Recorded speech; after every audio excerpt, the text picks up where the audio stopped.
तो ये जो इंद्रिया, सब इंद्रियों का अपना अपना इंपॉर्टेंस है, और ये इंद्रिय ज्ञानेंद्रिय ही हमारे कर्मेंद्रियों को नियंत्रण करता है।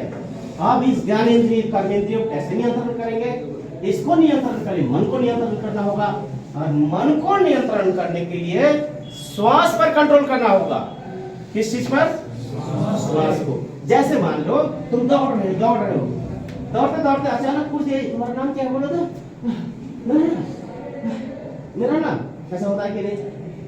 दौड़ते दौड़ते बोल गए देखिए बहुत अच्छा मन है, लड्डू है खाओ, रुको ना, शांति से खाए। इसका मतलब दौड़ते हो तुम, लड्डू का भी स्वाद समझ में नहीं, तुम लड्डू खा रहा है कि मिट्टी खा रहा है। क्यों बोलो तो?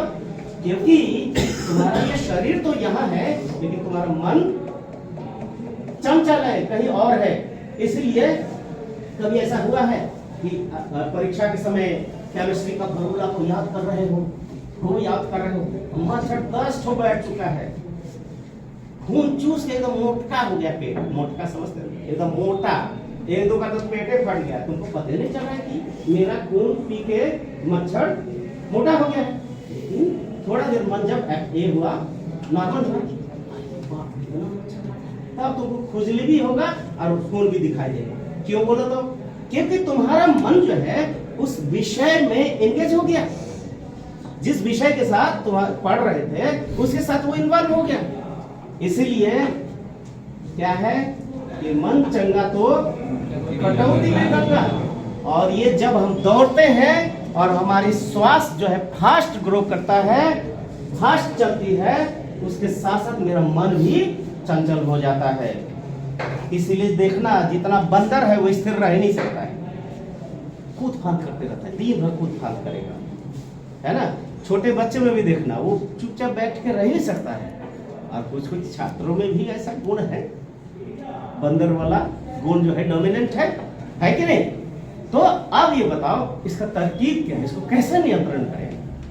इसको नियंत्रण करने का मेरे बच्चे एक ऐसा विज्ञान हमारे ही भारतवर्ष में जन्म हुआ लगभग 6000 वर्ष पहले, जिसको आज हम लोग योग के रूप में जानते हैं। क्या है? योग। योगा योगा नहीं बोलते हो, योगा नहीं, योग शब्द क्या है? योग शब्द है।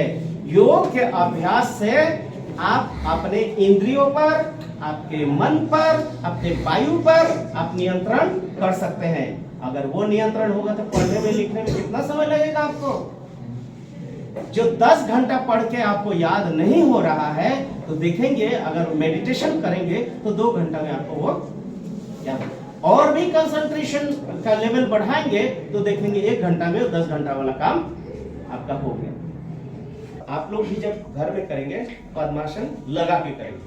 अगर पद्मासन नहीं हो रहा है तो सिर्फ एक पैर उठा के पलथी मार के बैठेंगे और लेफ्ट लेग को ऐसे, सॉरी हाथ को नीचे और राइट ऊपर ऐसे, रीढ़ को एकदम सीधा कीजिएगा, आंखें बंद कर लीजिए।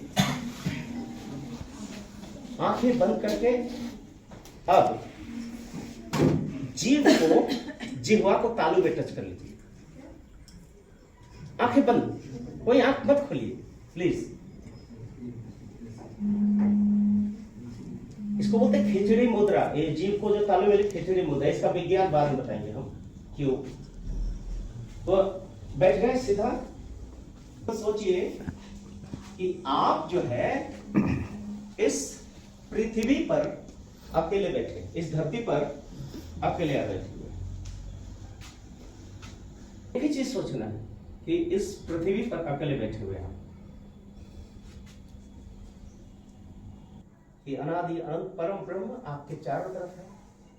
एक अनंत अनादि निराकार परम ब्रह्म है, ईश्वर है, अल्लाह है, वो आपके चारों तरफ है। सर्वशक्तिमान, ओमनीपोटेंट, ओमनिसाइंट।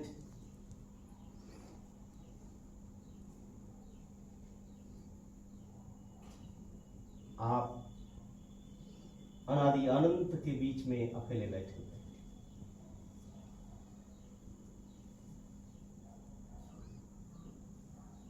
अब आप धीरे धीरे अपने श्वास पर ध्यान केंद्रित करें। श्वास को अपने से नहीं खींचना है, श्वास स्वतः चलती रहेगी। श्वास चल रही है, सिर्फ श्वास को देखिए, श्वास आ रही है और जा रही है। जब श्वास आ रही है और छोड़ रहे हैं, अब जब श्वास ले रहे हैं तब मन ही मन ब्रह्म जप करेंगे, आवाज नहीं निकलेगी, मन ही मन ब्रह्म। और जब श्वास छोड़ेंगे तो ब्रह्म, ब्रह्म का मतलब बृहत, अनादि अनंत। तो श्वास जब जीभ नहीं हिलेगा, मुंह नहीं हिलेगा, मन ही मन ब्रह्म शब्द को जप करेंगे, मन में, incantation in the mind। श्वास ले रहे हैं ब्रह्म, श्वास छोड़ रहे हैं ब्रह्म।